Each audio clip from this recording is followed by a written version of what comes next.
안녕하세요. 스타트업 전문 로펌 법무법인 별의 강혜미 변호사입니다. 오늘은 스타트업 관련해서 OX 퀴즈를 저희가 내려고 합니다. 10가지 문제를 낼 거고요. 이 10문제를 다 푸시고 맞힌 개수와 이메일 주소를 댓글로 남겨주시면 추첨을 통해서 개별적으로 연락드려서 저희 2022년 법무법인 별 굿즈 3종 세트를 보내드리도록 하겠습니다. 댓글 많이 남겨주시고요. 지금부터 10가지 문제 같이 풀어보도록 하겠습니다. 법인 정관을 변경하면 등기도 변경해야 한다. 정답은 X입니다. 이것도 실무상 많이 물어보는 질문인데요. 보통 정관을 변경하면 등기도 변경해야만 한다고 알고 계시지만 해야만 하는 건 아닙니다. 왜냐하면 정관 중에 이제 등기가 변경될 사항을 변경하시면 등기를 변경하실 필요가 있는 거고요. 정관 변경 중에 등기와 상관없는 것들을 변경하시는 경우도 많기 때문에 항상 변경을 해야 되는 것은 아닙니다. 설립등기 신청 전에 사무실 임대차 계약을 체결하지 않아도 된다.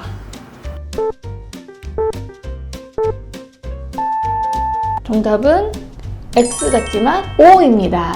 이것도 지금 많이 질문하는 건데요. 법인 설립할 때는 임대차 계약서가 이제 필수 서류로 들어가지 않습니다. 그러니까 등기 서류가 아니기 때문에 사실 설립하는 시점에서는 사무실 임대차 계약서가 필수적으로 필요한 건 아니에요. 이제 많은 분들이 회사 설립한다고 할 때 사무실을 구하고 그 계약서를 그 설립일 전에 체결해야만 하는 걸로 알고 날짜를 맞추려고 하시는데, 그때 보시면 이제 문제가 뭐냐면 아직 설립되기 전이기 때문에 사실 설립되기 전 회사의 명의로 임대차 계약을 체결할 수가 없잖아요. 그래서 보통은 실무상으로는 대표가 이제 개인적으로 사무실 임대차 계약을 체결하고 그 다음에 이제 법인 등기를 하고 그 다음에 설립된 법인이 다시 이제 임대차 계약서 명의를 변경해서 임대차 계약서를 작성하고 그 임대차 계약서를 가지고 사업자 등록을 하는 이런 절차로 진행이 되는 게 일반적인데, 이 맨 앞단에 임대차 계약서는 사실 없어도 무방합니다. 저희가 설립 등기할 때 본점 주소지를 특정해서 등기를 하긴 하지만 이때 임대차 계약서는 없어도 되고 특정만 되면 됩니다. 그래서 나중에 법인 설립하시고 임대차 계약 체결하시고 사업자 등록을 하셔도 무방하다. 비상장 회사는 주권을 발행하지 않아도 된다. 네, 요거는 사실 법적으로는 X지만 현실적으로는 O라고 제가 말씀드리겠습니다.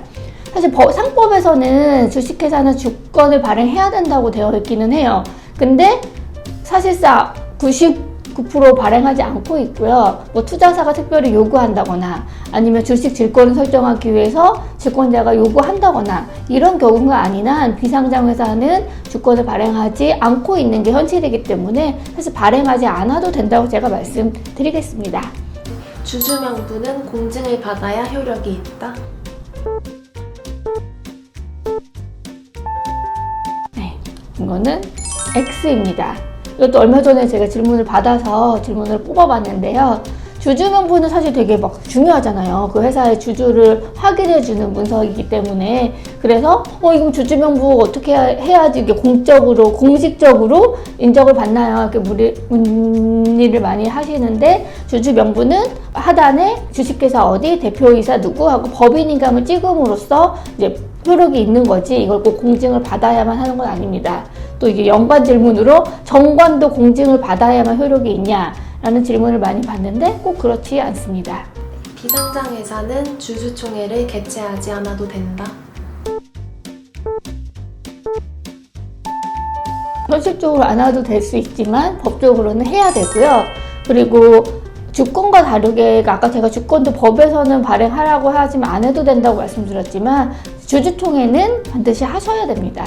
비상장 회사나 상장 회사를 불문하고 모든 회사는 주주총회를 해야 하고, 그러니까 정기 주주총회는 사업연도 말로부터 3개월 이내에 항상 해야만 하는 건 의무사항이고요. 그리고 그 밖에 법적으로 이사를 선임하거나 보수를 정하거나 법적으로 주주총회 결의사항으로 정하고 있는 거는 주주총회를 해야 하고 의사록도 남겨두실 필요가 있습니다.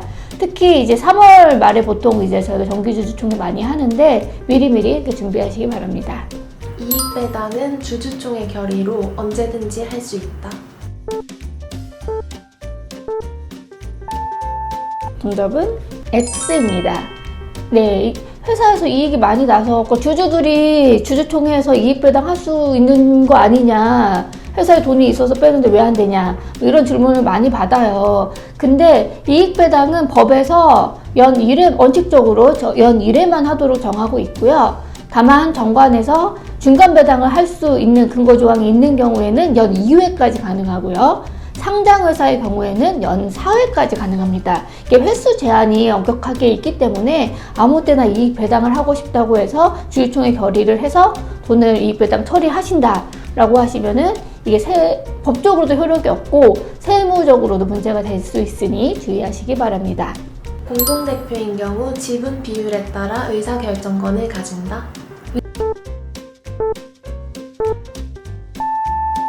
이것도 X입니다.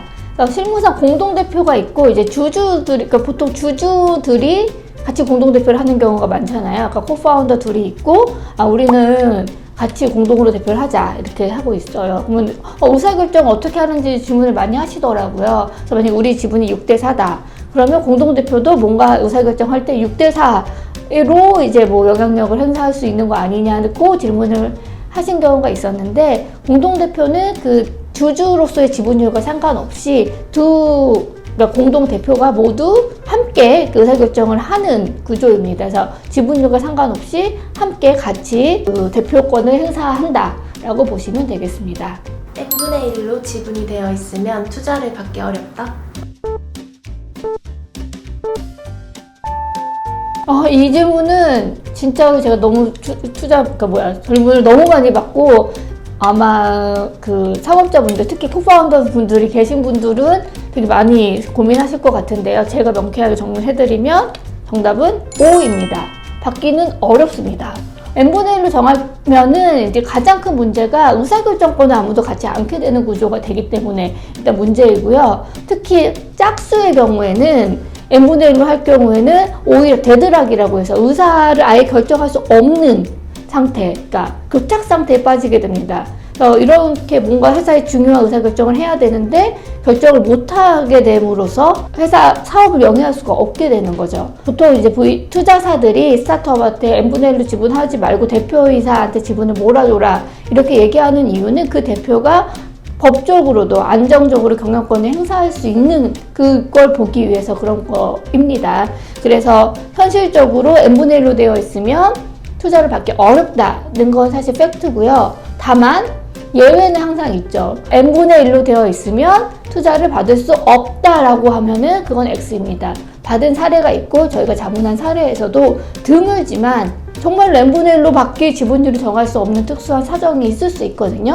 그런 경우에는 좀 다른 안전장치를 통해서 해결 방안을 모색하고 n분의 1인 상태로 투자를 받은 경우도 있습니다. 스톡옵션을 부여한 후 취소할 수 있다.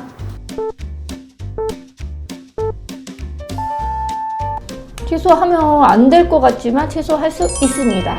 그러니까 보통 스톡옵션을 부여할 때 이제 취소 사유에 대해서도 같이 정하게 됩니다. 여러분께서 이제 보통 스톡옵션을 하는 입장이나 뭐 받는 입장이나 사실 절차를 보면은 정관에 이거 조항이 있고 주주총회에서 내용 정하고 그 다음에 스톡옵션 부여 계약서에서도 정하잖아요. 이 정관에서도 취소 사유를 정하고 있고요. 결의를 하면서도 정하고요. 더 구체적으로는 부여 계약서에서도 취소 사유를 상당히 많이 정하고 있습니다. 그래서 그 사유가 발생하면 이사의 결의로 취소할 수 있습니다. 그래서 뭐 스톡옵션 한번 받으면 2년만 지나면 무조건 100% 행사할 수 있다라고 생각하실 수 있겠지만 그렇지 않습니다. 그래서 취소 사유도 꼭 확인해 보시기 바랍니다. 스톡옵션을 부여한 후에는 등기를 해야 한다. 정답은 X입니다. 네, 스톡옵션은 사실 또 가끔 착각하시는 경우가 있는데 스톡옵션은 2년 이후에 그 행사 가격으로 주식을 살 수 있는 권리를 주는 겁니다. 스톡옵션이에요. 스톡이 아니고. 그래서 바로 주식을 받는 개념이 아니기 때문에 주식 수가 변동되거나 뭐 신주를 발행하거나 이러진 않아요. 그래서 스톡옵션 부여하는 것은 등기와는 무관합니다. 다만 스톡 옵션을 부여하기 위해서는 정관에 근거 조항이 있어야 될 뿐이죠. 그래서 스톡 옵션 부여하면 등기해야 된다는 건 아니고 나중에 스톡 옵션 이제 부여받은 사람이 행사하면 그때 이제 신주로 발행을 하면서 등기를 하게 됩니다. 네, 잘 풀어보셨나요? 몇 개 맞추셨나요? 그래서 아마 9개 정도 이상 맞추신 경우에는 이제 거의 변호사라고 보시면 될 것 같고요. 한 7, 8개 정도 맞췄다라고 하시면 이미 그러니까 아마 법에서 많이 관심이 있는 분이실 거니까 조금 더 이제 관심과 공부하시면은 거의 변호사 되실 것 같고요. 6개 미만이다 라고 하시면 좀 변호사 자문이 필요하십니다. 그래서 어느 때보다 진짜 추운 겨울이지만 모두가 따뜻하게, 마음은 따뜻하게 서로 응원하면서 잘 이겨내고 따뜻하게 봄을 맞이하면 좋겠습니다.